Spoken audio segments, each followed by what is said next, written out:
Welcome to another episode of Heated Conversations. I'm super excited that you all decided to tune into this episode. We have head coach of PITT on the podcast. We have Casey McPherson. In her first year at PITT, coming from Mizzou, where she was there for the last 10 seasons, as well as she was an Arkansas gymnast, and being in the SEC conference. Excited for her to kind of talk about her first competition, talk about her university, and what they look forward to, and just little insights about her as well. So let's welcome Casey to the podcast. Casey, how are you? I'm doing great. How are you doing? Thank you I'm, so much for having me. I'm doing wonderful, doing wonderful. So before we kind of get into the meat and potatoes of our podcast, I have a couple of questions so Okay. the viewers and the listeners can kind of get to know you on a different level. So first, if you could have anybody in the world cook you any meal, who would you have cook you that meal, and what would you request of them to make you? Okay, so my husband and I are foodies. We watch MasterChef, and one of the judges that we like is Graham Elliott. He seems like a really cool guy. Like he'd be fun to have a conversation with while he was cooking. And one of my favorite meals is chicken piccata. So I'd love for him to cook me that. Yeah. Now, chicken piccata, that's like the sandwich, right? There's No, no. it's sauteed chicken. It's like a lemon caper sauce. Yeah. Okay. Yeah. Very cool. Now, being in Pittsburgh, I'm sure there's a lot of good food. Can you kind of talk about some of the food places that you have enjoyed going with your husband to? Sure. Yeah. So it's definitely a foodie city. And it's tough because there are so many different restaurants we want to try, and I think the list is going to be never ending. Um, so there are a couple great places. There's a place called Mediterra, and we've gone there for lunch a couple times. And it has like a little marketplace inside of it where you can get like charcuterie things, and that's something we love to have like a charcuterie night. But they also have great sandwiches. They have coffee, great pastries, things like that. So that's one of our favorite spots. Awesome. And is that one of the spots you guys take recruits when they come into campus, or where's like a go-to place that you guys like to take recruits? Sure, yeah. So that's a place that's a good spot to stop on the way in from the airport.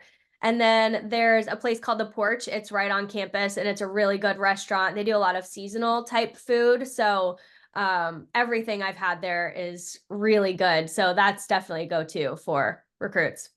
And one thing that pairs very well with food a lot of times if you go to restaurants is music, either live music or even just the music that's playing over the speakers.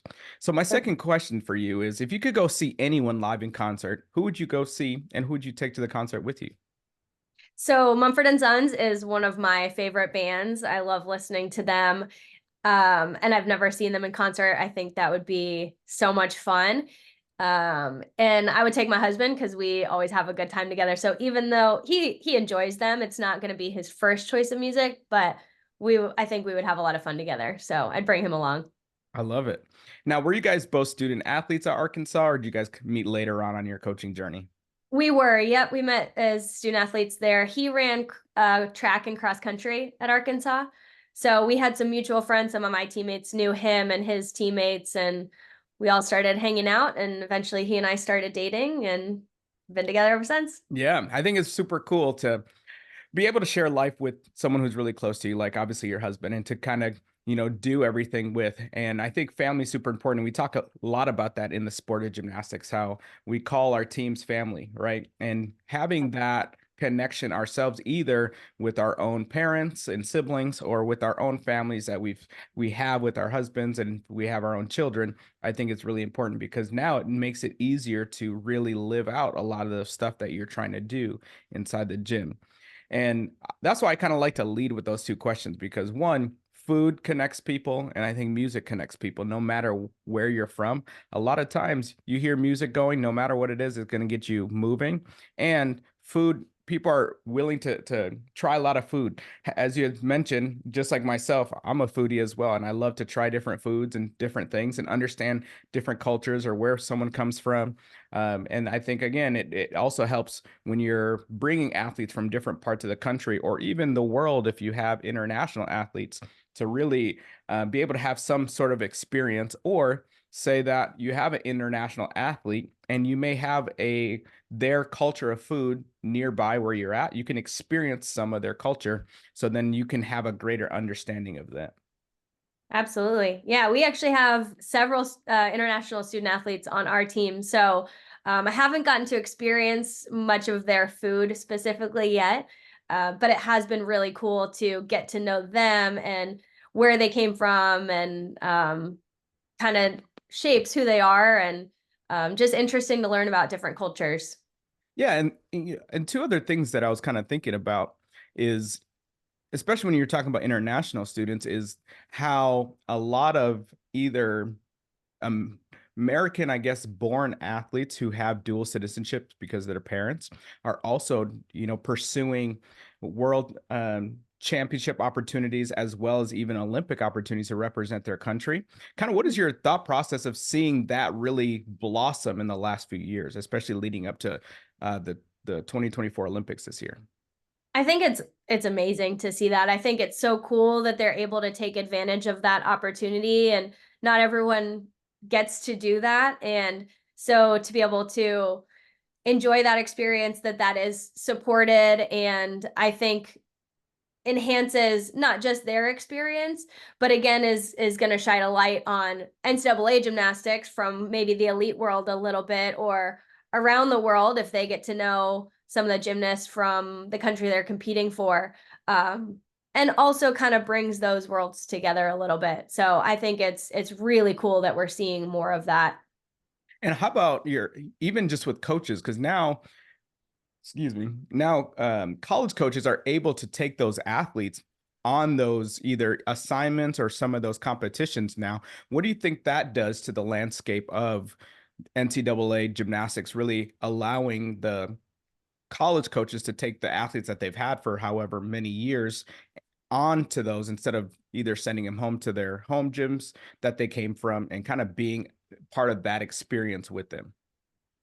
Sure. I think that's such a cool experience for both the athlete and the coach. I think how great as a coach would it be to get to go to a world championship or potentially an Olympic Games with an athlete that you've spent a lot of time with and really developed a relationship with.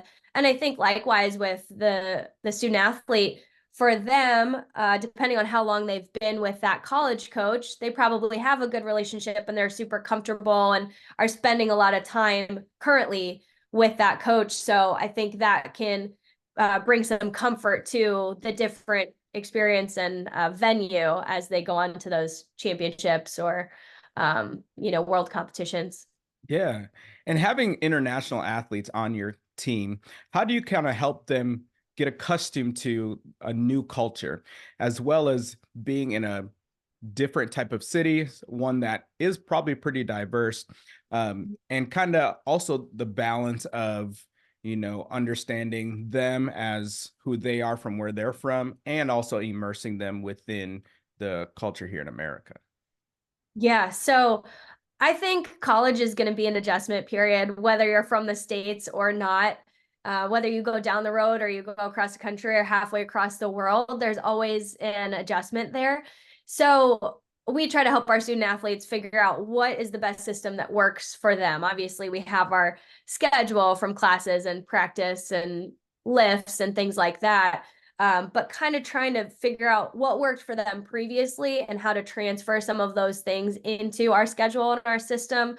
I think I know our team really, community is huge to our team. So they love being able to get to know teammates from different places in the world, kind of introducing them to city of Pittsburgh. I think that's what's great about Pittsburgh is that we have a lot of culture and diversity. So coming from a different place, that's a great thing to have around you.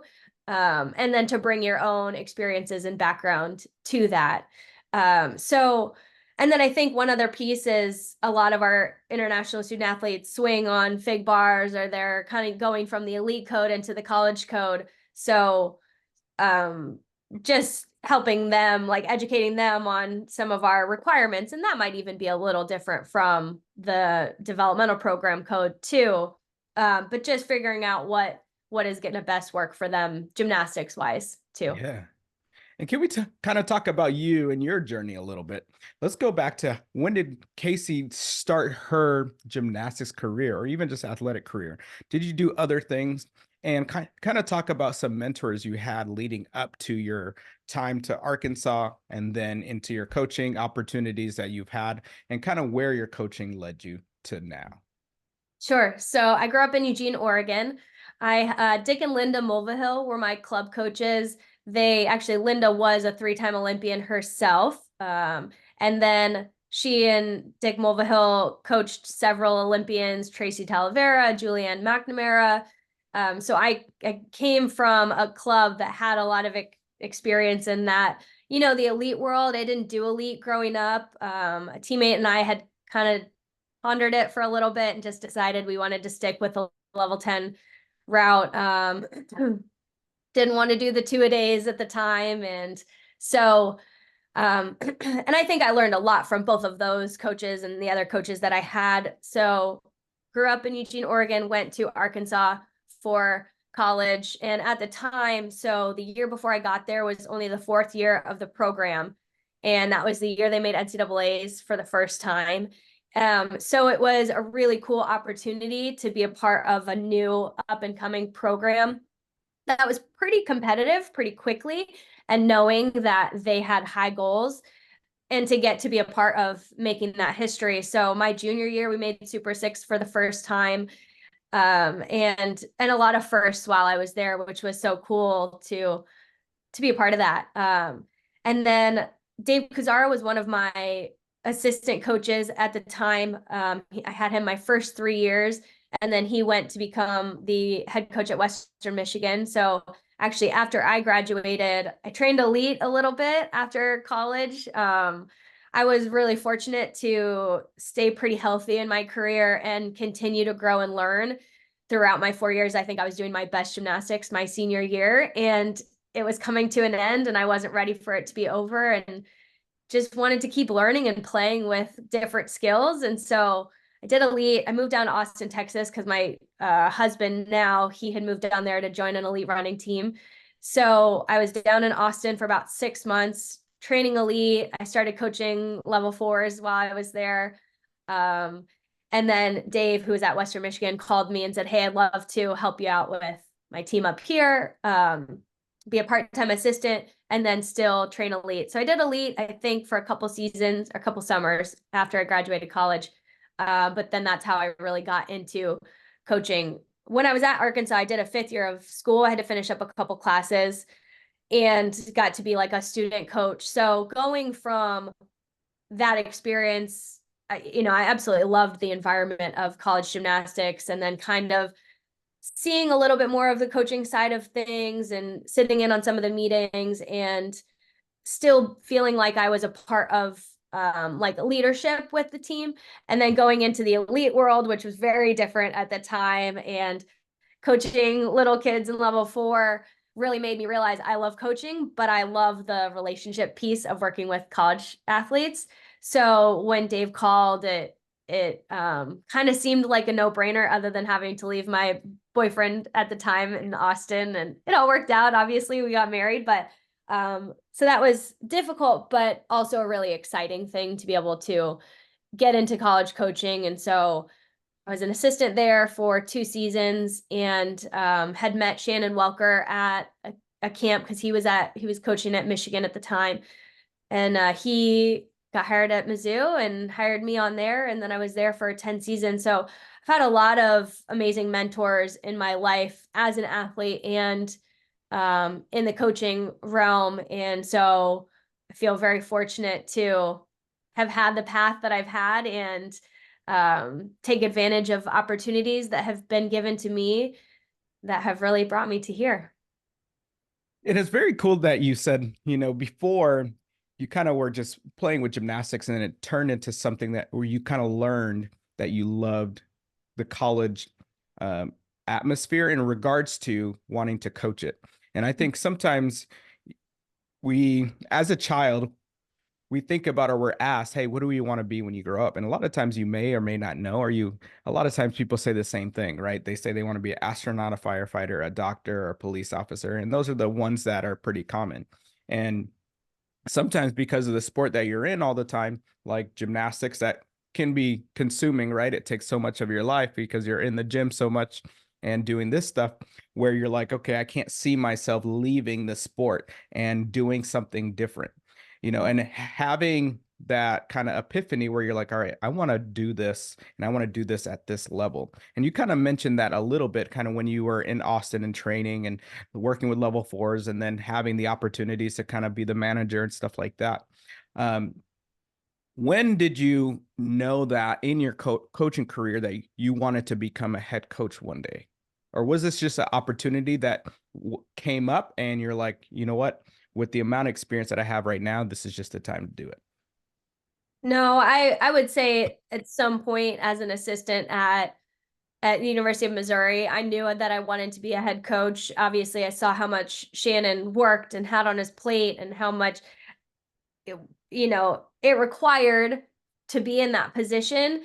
And I knew I wanted that one day, but every year I felt like there were still things I was learning and growing and you can never fully grasp how much it entails until you're in that position and I've learned so much from him and he's still a mentor to me and I've called him a handful of times since I got the job and talked through things and um but so I would say it was kind of post college that I really realized that I wanted to coach. I think it's funny, like you said, sometimes you're asked, some people know and they stick with it, other people don't know. I think when I got to college, part of it was, okay, I'm doing gymnastics now, and then I'm going to get my degree. And I kind of have to decide when that ends where I'm going to go from here. And the closer I got to graduating, the less sure I was. I got my degree in kinesiology, the pre-professional route. So thought about PA school for a long time, thought about PT school.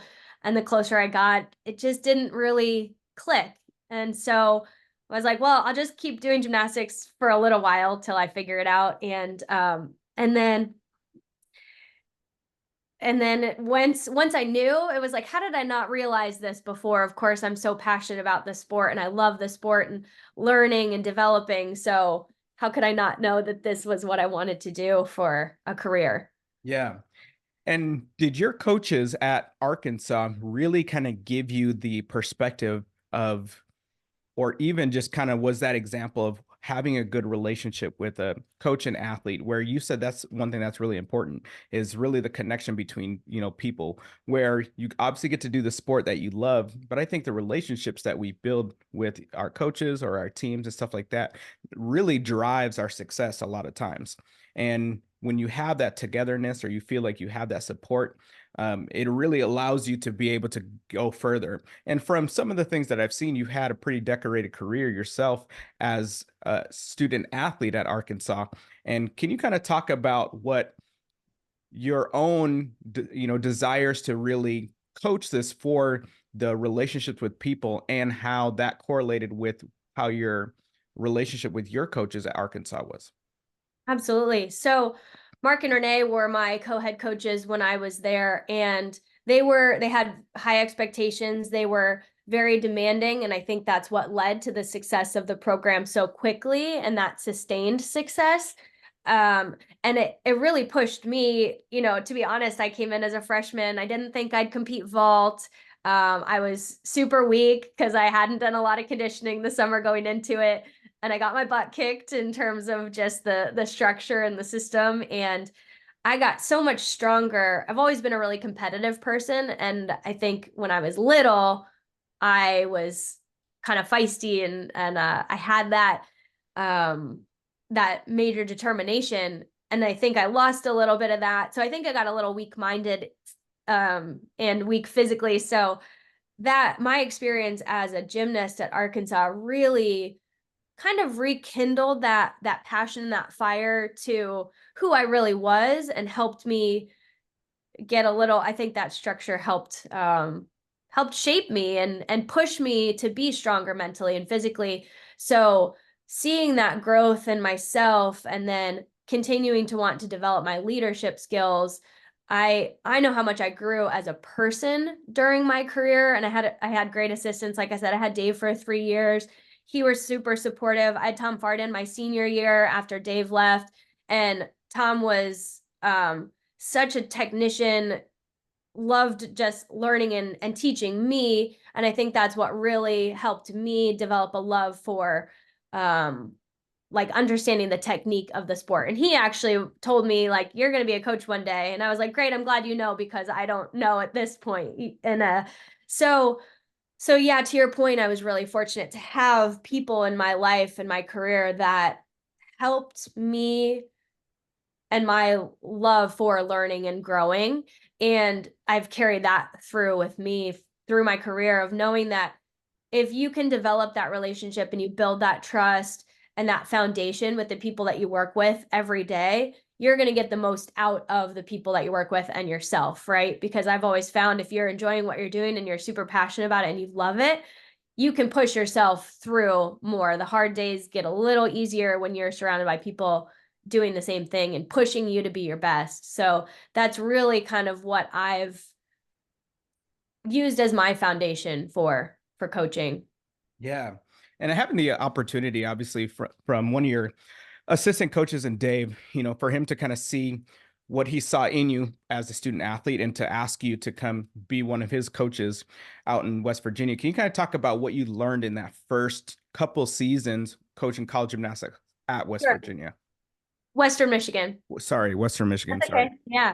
Yeah. So, like I said, having been in the SEC, going into the MAC conference was just a different conference to learn. And I think in the MAC, it was very competitive within the conference. So, and just being a competitive person, I wanted to develop the program as best I could. So I got there right before, my first season there, and was a part-time assistant and then was hired as a full-time assistant that next year. And so it was kind of the first I was learning about recruiting, going out on the road recruiting, having recruits come to campus, um, the whole ins and outs of structuring a program. And so it was just Dave was the head coach and I was the full-time assistant. So I primarily coached beam and floor and he did vault and bars, but there was a lot of overlap. And because we had that existing relationship already, felt like it was really collaborative. And it helped me. I wasn't afraid to make a mistake because I knew he would support me, or he'd say, hey, let's try it this way instead. And so from that perspective, that was, I think, really cool. And so then my second season there, 2013, we won the MAC championship. So it was just an amazing experience to see more of the ins and outs and not have a super big budget that a lot of, maybe the higher tier programs have. And so to learn different things that you can and need to do on yourself that aren't done for you. And I know that was a good foundation for me to learn from and then go from there to Missouri. And can you also talk about your journey from going to Oregon to Arkansas and then up to Western Michigan and even Austin and now being in Pennsylvania and kind of having experience going from the upper Midwest to all the way across to pretty much southern southeast and then going kind of south in Texas and then going all the way up north to Michigan and then now kind of going back when you're at Mizzou, kind of being kind of Midwesternish and Mhm. also going out east and having obviously experience in different regions of the country. Can you talk about each area and what you kind of got from each area? Sure. So I love the Northwest. Growing up in Oregon, I didn't know any different. So Eugene is a rainy, it's in the valley, so we got a lot of rain. Didn't get a ton of snow. Seasons were moderate, summers didn't get super hot, winters didn't get crazy cold. But that was all I know and all I knew at the time, obviously. And so then going to Arkansas and just getting to experience a different culture, and Southern hospitality was definitely a thing there. Everyone was really friendly. You're at the base of the Ozark Mountains, so it was rolling hills and it was really pretty. And some of that green reminded me of home. And then I think in that that time, your team really becomes your family away from home. So I was super homesick. Like I said, fall of my freshman year was tough. So I was homesick being far from home, but I really leaned on my teammates and my gym family there to help get me through that preseason, and then season hit, and everything's so much fun and worth all of the hard work that you put in. So Fayetteville is a great college town. It was a lot of fun to be a student athlete there. A little bit smaller, it's not a city by any means, but it had everything I wanted just as a student athlete in college. And easy to get around. Um, Austin was hot. I think it was like one of the hottest summers on record for a long time. We had over 100 days that were over 100 days Mm, straight that were over 100 degrees. That was the drought. It was a city, it was expensive. I was just out of college, didn't have much of an income, so but I'm kind of one of those people that want to find and enjoy things that a place has to offer. So I don't get too caught up in what you might see is the hard things about a place to live. Just try to find the cool things about it. Austin is a really cool city and I loved it. It was just more expensive than I could really afford at the time. yeah. But really cool city, amazing food down there. And and I think that was an important transition stage in my life too. Yeah. Um, Kalamazoo was a pretty small college town as well, and it was hard being away from Scott at the time. And thankfully, Dave and I were close. Um, but I was really just immersed in coaching at this point. So I didn't mind too much that I didn't have a lot going on outside of coaching because that was what I had moved there for. And so then to go from there to Missouri, and Missouri's in the Ozark Mountains as well. Lots of outdoorsy things to do, lots of good hiking, trails, biking, things like that. We have a dog, so we eventually got a dog there. So, and then we were there for 10 years. So of course you build a family again away from your immediate family, have some amazing friends that we will have for life. Um, and then getting to Pittsburgh and just getting to experience a new city like I already talked about. So again, I just feel very fortunate that I've been able to live in some really cool places in my life and experience different cultures and idiosyncrasies to different places. Yeah, no, and that's really special. And one thing kind of as we talk about the university and kind of get into that, we'll kind of start with the gymnastics part and kind of get into the other parts of the university, the more academics and financial pieces. But being your first season coming in and as a new head coach, when you come in somewhere that either you weren't there before and have experience with those athletes or even know their stories entirely prior to you arriving there. How has it been so far, really kind of having that buy-in process to, have your athletes to kind of understand, okay, this is what I'm about and this is what I'm going to bring. And these are our goals for my tenure here or just tenure for this first season. Sure. Yeah. So, as I said, developing relationships is a really important piece to my coaching. I don't think I'll ever get the most out of my own experience or our team as a whole if I don't invest in those relationships and intentionally set aside time to work on that. So, as soon as I got here, change is always going to be hard. It's always going to take time to develop those relationships and get comfortable with a new coach, a new coaching staff, a new system, all of those things. So, but I did talk with our team. I met with each athlete individually right when I got hired, right when I got to campus. Sat down with each of them for about half an hour just to start the conversation. And I really asked a lot of questions and kind of asked some questions about a variety of things, and just to get to know where they were at, things that were important to them as a person or as a team, values that were important to them, and started there. And then over the course of the summer, and it was nice to have the summer to get to know them before you really get into the thick of preseason and the schedules are more hectic. And so I felt like that was a good chance to start developing those relationships. So I think from the beginning, our student athletes were pretty open to me and just learning about what's important to me, what are my values, what is my vision, and how we're going to work together to do those things. Amanda Wellick is one of my assistants, and she was here the 2 previous years. So I think having that consistency from last year to this year helped too. I think that just brings a little bit of comfort and, someone that the student athletes were already knew well and were comfortable with to help in that transition period too. And kind of talking about coaches, who are the rest of your coaches? And when you were, when you became the head coach there, did you have an idea of who you wanted your staff to be?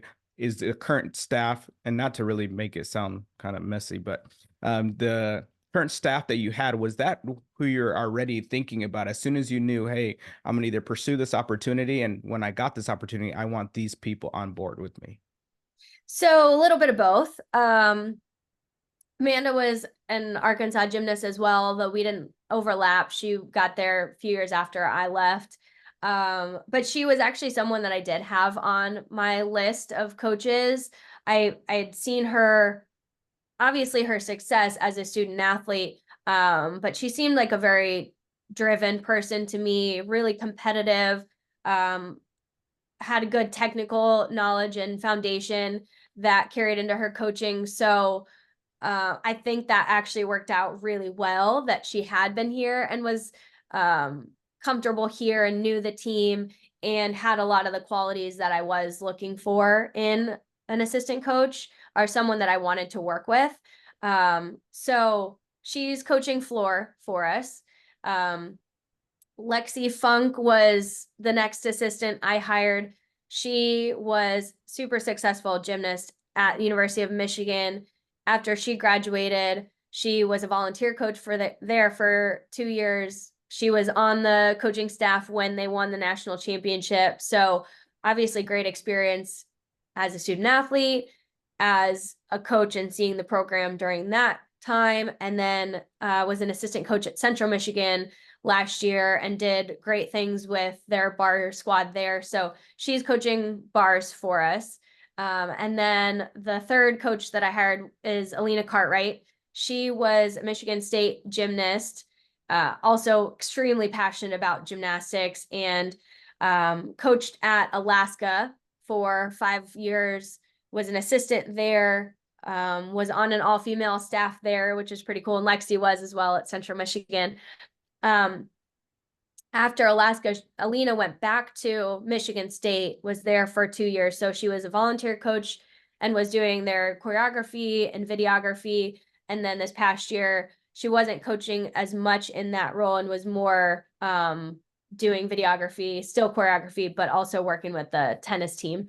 But Alina really wanted to do both. She wanted to get back into coaching and also be able to do use her creative passion in choreography and videography. So it's been really cool to get to know this staff. And I actually didn't, so crazy thing, all 3 of my assistants are from the Chicago area. And some of them overlapped. Alina is older than Lexi, and I think they were at a club for a brief period of time together at one point. Amanda and Alina were teammates for a while. So I actually got to know about Alina a little bit more through Amanda. I didn't know Alina personally, but Amanda spoke very highly of her. And I had obviously kind of followed Michigan State as just observing and seeing the videography and that content that was coming out, and was really impressed with that aspect. And then having a conversation with Alina and hearing her passion and for both, and wanting to coach. So Alina's coaching vault for us. So it's been amazing working with the 3 of them. We all work so well. We all have different strengths. We have different styles, but I think we really mirror a lot of the same values and characteristics that are important to us as individuals, to us as a program. And so even though it might look a little different around the gym or in conversations, the messaging is still the same.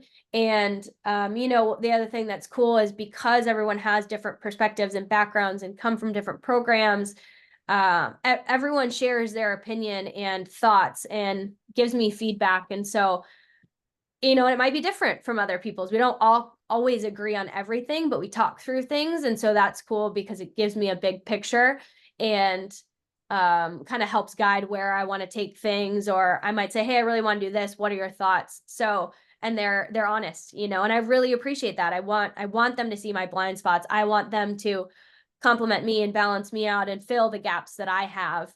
And I think we all do that for each other really well. And what is the process of communication for the student athletes?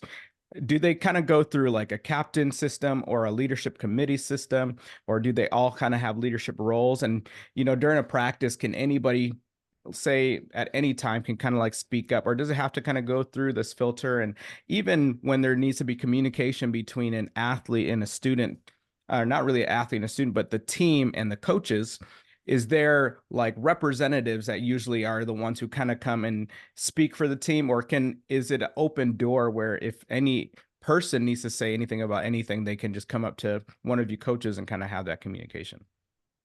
Yeah, we don't have captains on our team, so I really believe in developing leadership from every student athlete. I think naturally some are going to lead in different ways.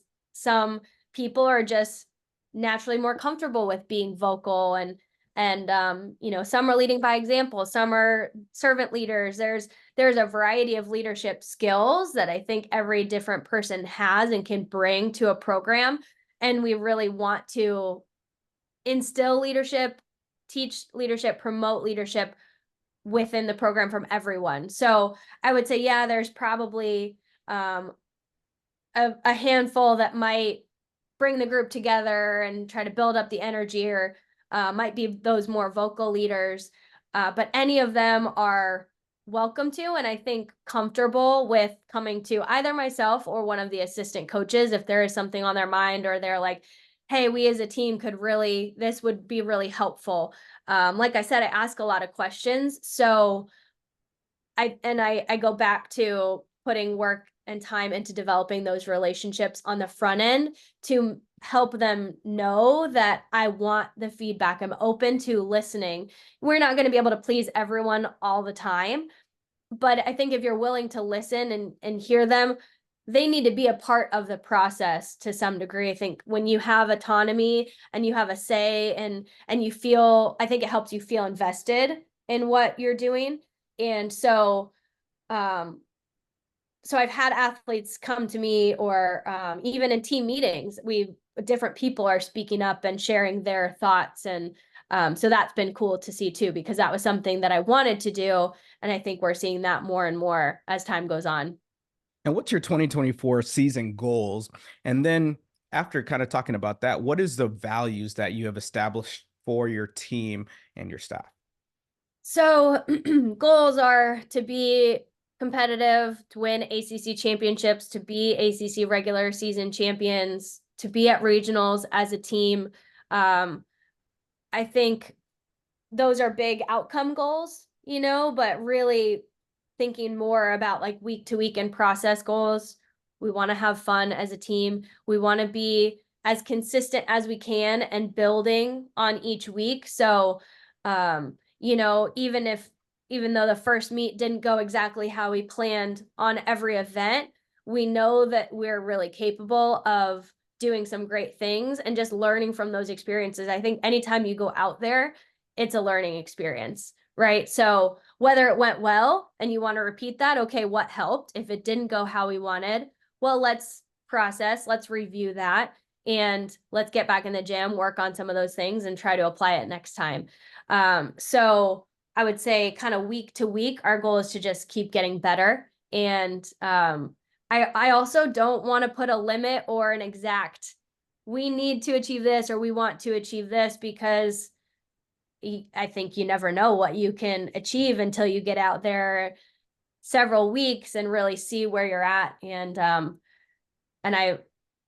our team loves to learn and grow. That's been something that's, again, important to me and important to our team as well. So learning and growing. Growth is one of our team values. Trust is another big one for us. I think goes back to the relationships, and everything is built on trust. So if you trust the person next to you or leading you, you're more likely to work cohesively, and reach those goals together, and for the experience to be enjoyable. Heart is another one of our values. Grit is a value of ours. And then community, I think I mentioned that earlier. Community is an important piece to our program, not just within the team, but really kind of thinking outside of ourselves and thinking about the legacy of the Panther gymnasts and in Panther Nation that have come before us, and what the community at large in the city of Pittsburgh, and then just thinking. I think that goes back to gratitude and being grateful for the opportunity and the impact that we have on the people around us, and then we also talk about kind of just synergy of the team. Are we all working cohesively together toward our goals? And when you're talking about a team, in gymnastics, more individual, but in the team aspect, there's support for our weaknesses, right? And each individual has those things, but you rely on your team to kind of help be able to either mask those things or have someone who has a strength that can really present themselves so your strengths are showing up. But I think it's also important to kind of talk about what some of our weaknesses are and then how you have structured your team to kind of help you with those weaknesses so it becomes strengths for your team. So if you don't mind, kind of talk about what are some of your weaknesses that you may personally have, and how do you have, like, how does your team, either through your student athletes or your coaches, kind of help you be able to either build on that weakness or just kind of cover that weakness? Sure. So me as a personally, individually, and then team as a whole. Yeah. So obviously I've talked about this a lot, but being very relationship driven, people driven, and I think you're often people driven, relationship driven, or like data driven, outcome driven, really like organized structurally, big picture.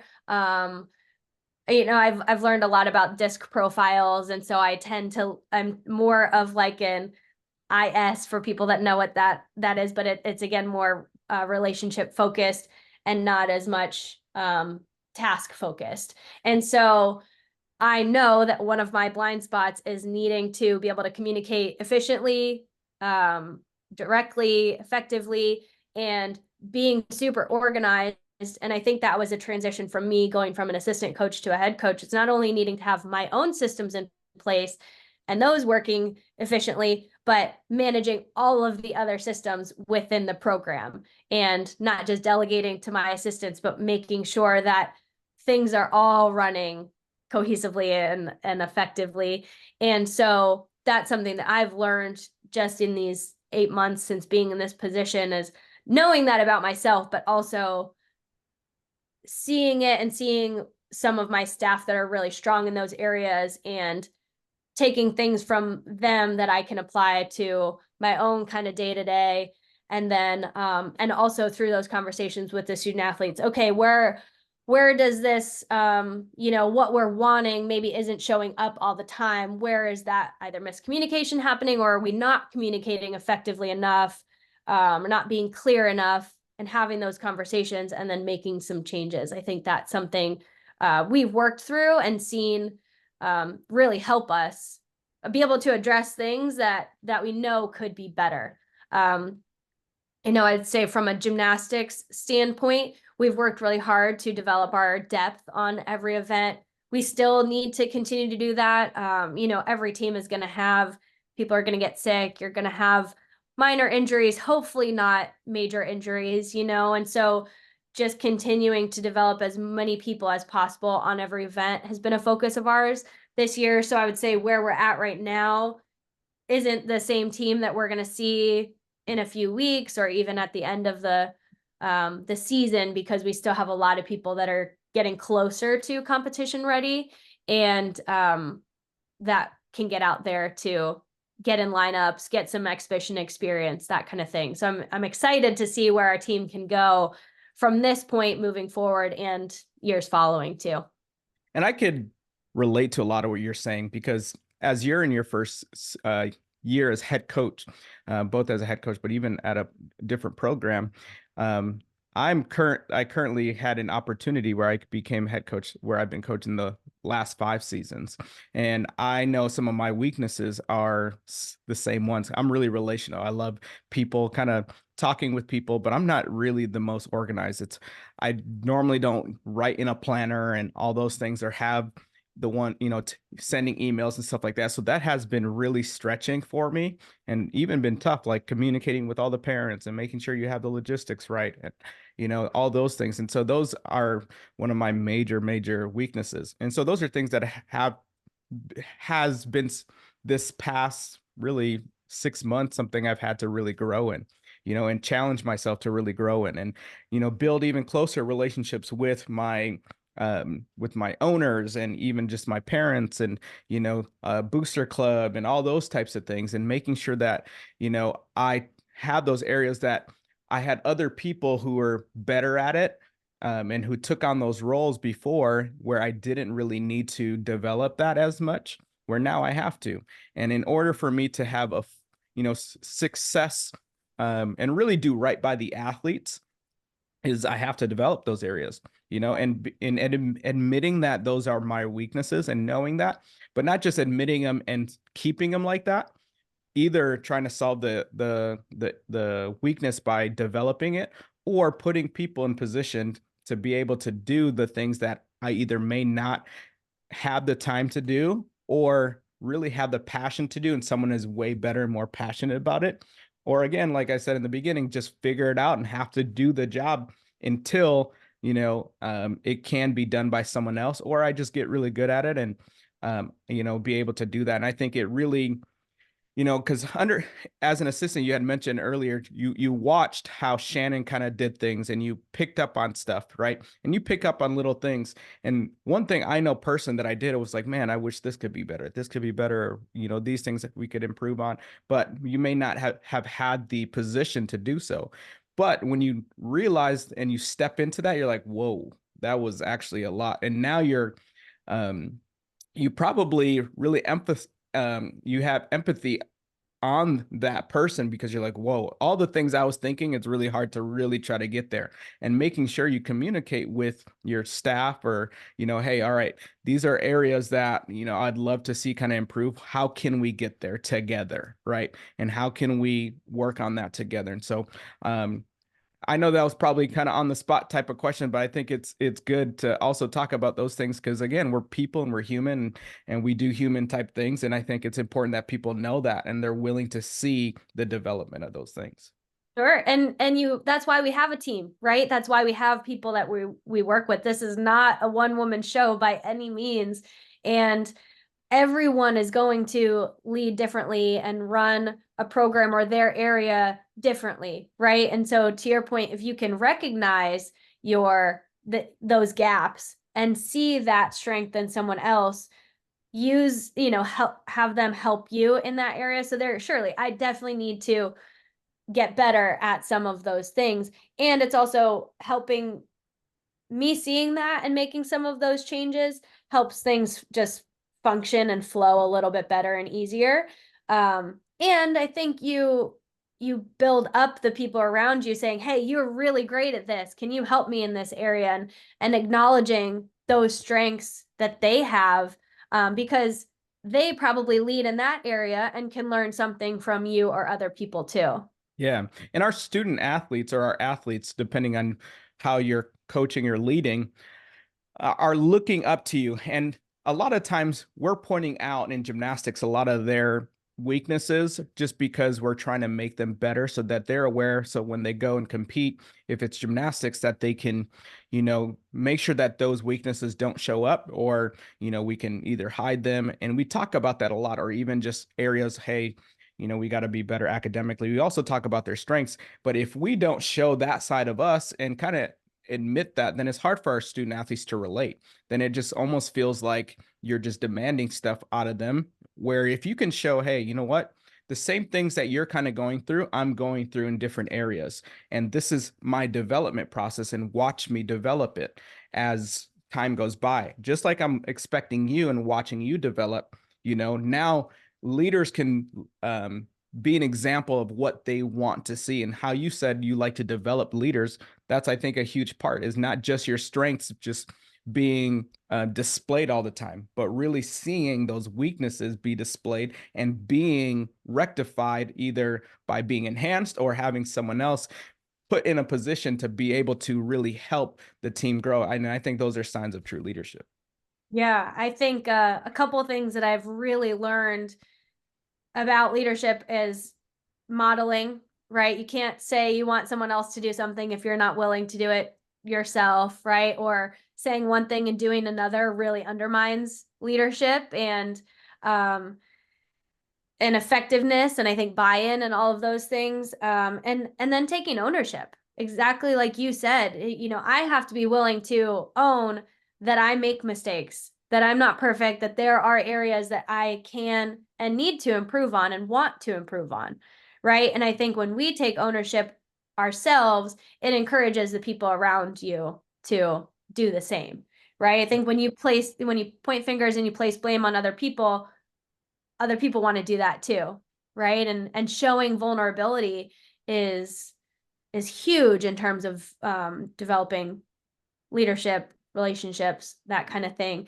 I think it's also important for I think some of the best teams are teams that can coach themselves, right? Because things in sports happen so fast. Sometimes you don't have the time for a conversation or to go through or go watch a video, right? And the more we can really be able to know what we're doing wrong, right? Or a weakness, can identify that and try to flip that or change that quickly, the better we get as an individual and the better we get as a team. Now, you're always going to need people around you to help point out things that you might not be seeing, but we also encourage our athletes to really learn and feel what they're doing so they can make the correction, not just because we said it, but because they feel it too and they want to, right? And that goes back to the growth and the desire to learn and just being passionate about our sport. Right. And, in recruitment, I think one of the things that is really essential sometimes, especially in college gymnastics, and being in a school that can get, pretty good athletes that are scoring well and will do well in the NCAA, is being able to recruit, or even just understanding how to balance your recruiting.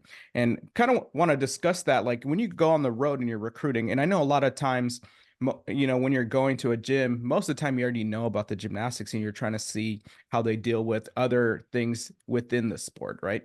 But one thing I think, and I had a conversation with a club coach, is sometimes recruiting for scores versus recruiting for development, and how you talked about you felt like you were your best by the time it was your senior year, and being able to recruit an athlete who can get there and who can continue to develop rather than already being there. So say like you have an athlete who could, if you're a all-arounder, right, who's going 39, low 39s to mid 39s, is it worth it to get that athlete, or get that athlete that goes 38.5 and develop them to go 39 whatever, or an athlete that goes a 9.75 or 9.85 on any event and develop them up to a 9.9 whatever, or just get that 9.9 athlete? And sometimes depending on the character of that person, that 9.9 person may not have the culture you may be looking for, right? But that athlete who may come in with a 9.7 or 9.85 has the type of culture where you can develop them. When you guys are recruiting, is what you say about like the relationships a big piece of what you're looking for, or are you kind of hoping to get those athletes that score well and hope that they buy in? Yeah, great question.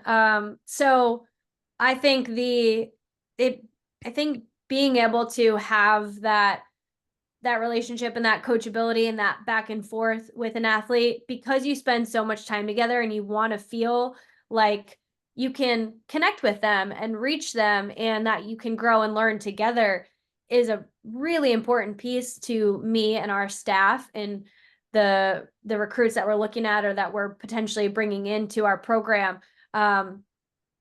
You know, you can give big scores, but if you don't really love gymnastics or you don't care too much about the process or the day-to-day or being a part of a team, it's not going to be as enjoyable of an experience for that athlete, Yep. and it's not helping build our culture. And you know, I've seen that at times. And of course, would it be great to get the athlete that comes in scoring those big scores already and has the culture piece and can carry that through their whole career? Absolutely. But we're not always going to get all of those kids. So I think for us, being able to identify if they still have a lot of room for growth in their gymnastics and they're hungry to learn more and to do more and they're competitive and they want to be great, that is going to go a long way for us and within our team and our culture. And I think again that goes back to sky's the limit with what you can do when you're really driven and want to learn and get better. Yeah. And one thing too, also when kind of coming into a new program, depending on what the scenario was prior to you getting there, you know, if it was either retirement or if it was just coaching changes, someone moved or whatever the environment was, there could be the aspect of transferring. One, the coach could, you know, in their recruiting, they may look into people who want to transfer in, or kids may wanted to transfer out. How have you guys kind of navigate that if you've had to, with transfer stuff? And what's your just overall thought process of even just, you know, people transferring in or just if someone wanted to transfer out? Yeah, we had both of those things happen actually. There were a couple student athletes that were on the team last year that transferred to other programs, and we did add 3 transfers to our team this year. So one of them had already been in communication, was accepted into the occupational therapy school at Pitt. So she was already planning to come here. And then 2, my staff recruited and brought in. And so, you know, I think there are so many factors that go into someone wanting to leave or stay or go somewhere new.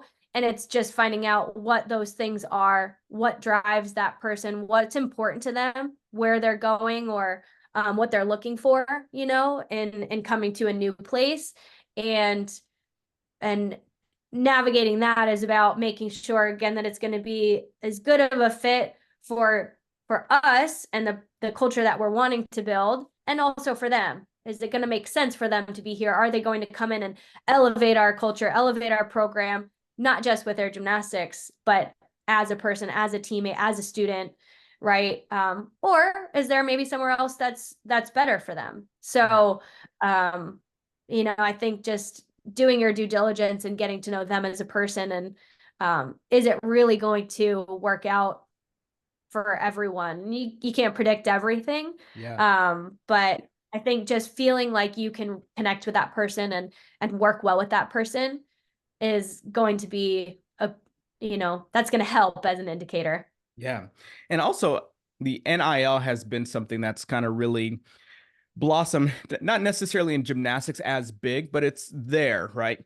Has Right. NIL kind of showed up at Pitt's door already? Is it an opportunity for recruits coming in or even just your current student athletes to pursue if they already haven't pursued it, or if you guys have, kind of what that may look like?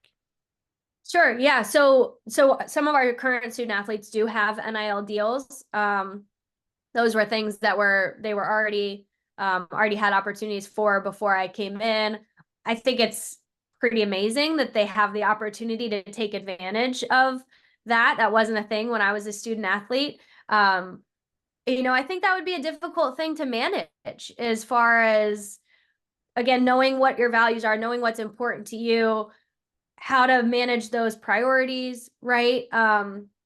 So we do have some NIL opportunities. I wouldn't say we're at the top like some programs are, as far as massive collectives or getting some crazy deals for the whole team, that kind of thing. We're not there yet. But we do have staff in place that help our student athletes know what to do contractually and from like a tax perspective, and what to look out for and what to make sure they do as far as you know, compliance wise and legislation in the state, that kind of thing. That's out of my realm. I don't know much about that. And so I'm grateful for the people that we have in our athletic department that are helping our student athletes navigate that, because it is a part of what we do now. And I think it will continue to be. So, for me and my staff, we still want to make sure that academics and gymnastics are our top two priorities. Yeah. And have you learned much about just even the fan base for gymnastics at Pitt yet, and the support that you may have? And can you kind of talk about the support that you have from the fans and community for the gymnastics program specifically? Yeah, so I think we have a great fan base here in Pittsburgh.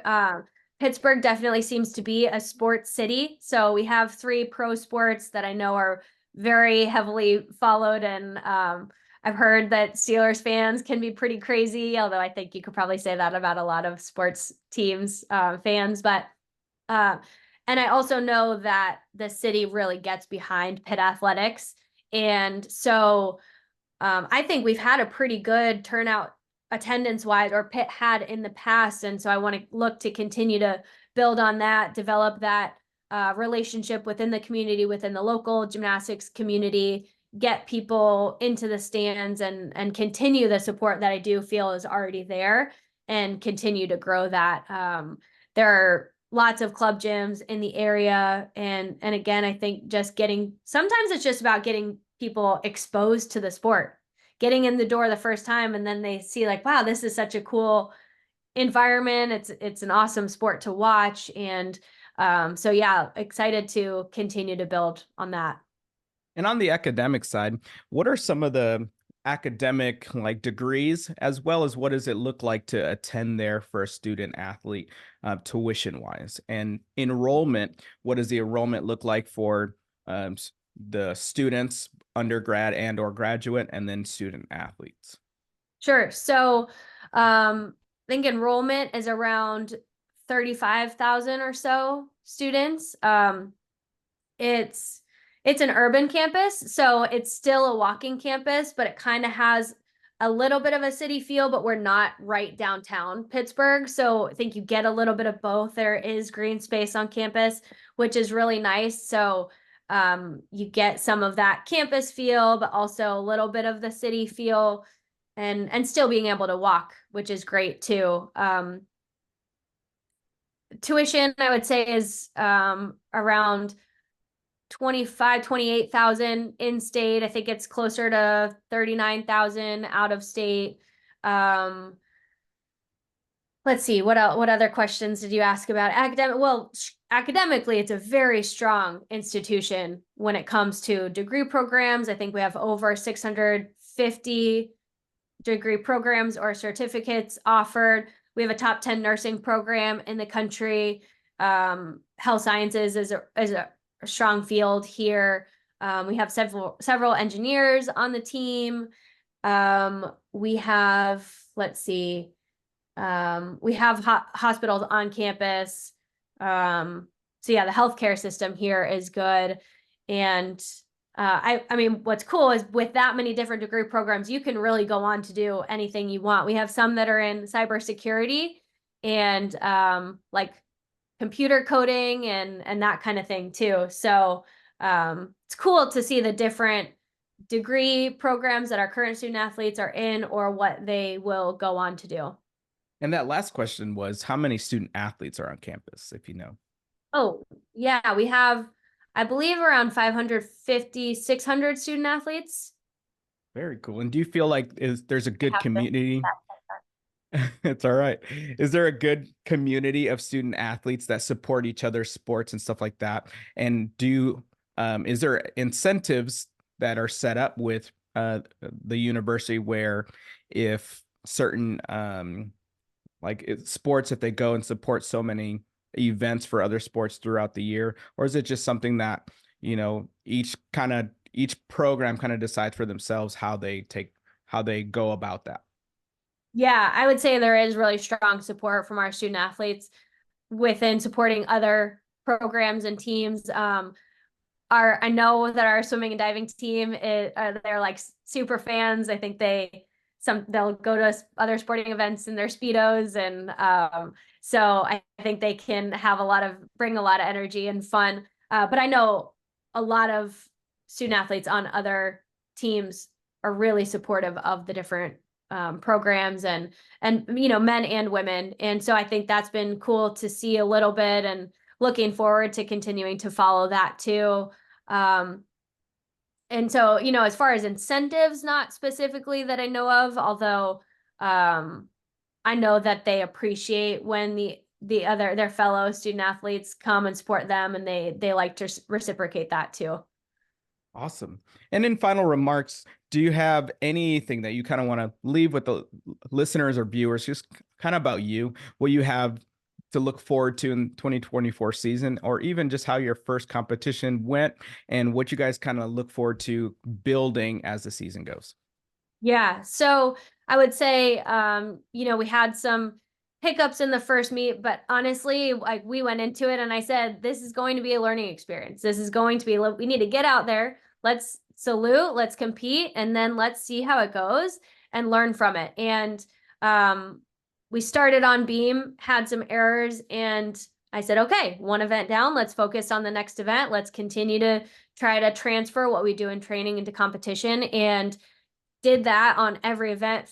I think we built throughout the meet, finished really strong on bars, which was awesome to see that fight from beginning to end. And again, know that that's just the beginning. This is just a starting point. We know on January 5th, we are going to have work to do, right? We should expect that. We want to be able to learn from this and move forward. So just looking to continue to build throughout the season, build in the years to come. We have a new facility that's getting built. We've already broken ground. It's scheduled to open in about 2 years. It's going to be a brand new competition and training facility for gymnastics, wrestling, volleyball. And then our spirit squads will have a training facility as well. Then it also has a new fueling station, strength and conditioning. There will be student athlete lounges and meeting rooms, and all sorts of things. They're also in the process of, they're going to revamp and redo a student athlete success center. So we'll have a student athlete dining hall, and the academic resources, tutoring, all of that kind of stuff. Life skills is huge at University of Pittsburgh. I think we have the biggest life skills career development program in the country. And so all of that is going to be right next door to our brand new facility. So that is really going to elevate the overall student athlete experience here, especially for gymnasts. But that student athlete success center is a huge piece of what we do. And so to have the convenience of those next door to each other is going to be really cool to see. And I think that speaks to the support that we have from our administration, not just for the revenue sports, but for Olympic sports, to see the work and effort put into getting resources and developing state-of-the-art facilities that benefit us. And our athletic director talks about comprehensive excellence, and she doesn't just talk about it, she shows it. So it's cool to see that, and I can't wait to continue to watch it literally from the ground up, and then get in there at some point. But I would say Pitt is just a really cool place to be, and excited to continue this journey here. And where do you guys compete next? We host Kent State on Saturday, and then next weekend we start ACC competition. Awesome. Well, good luck to you guys. And I appreciate your time on the podcast and kind of talking about your program, talking about yourself, and how your relationships with your athletes and development is super important to what you guys got going on. Again, wish you guys best of luck the rest of the season as you guys go next week to Kent State and start your ACC competition schedule. And thank you everybody else for tuning in to another episode of Heated Conversations. Pitt has some cool things going on. She talked about seeing the development of their new facility. So that's pretty cool. So if you're interested, I'll link her, the university's contacts and even the contacts for the coaches in the description. Thank you for tuning in to another episode of Heated Conversation. Remember to subscribe, to share, leave a comment, hit the notification bell so you never miss episode. I'll see you guys in the next episode.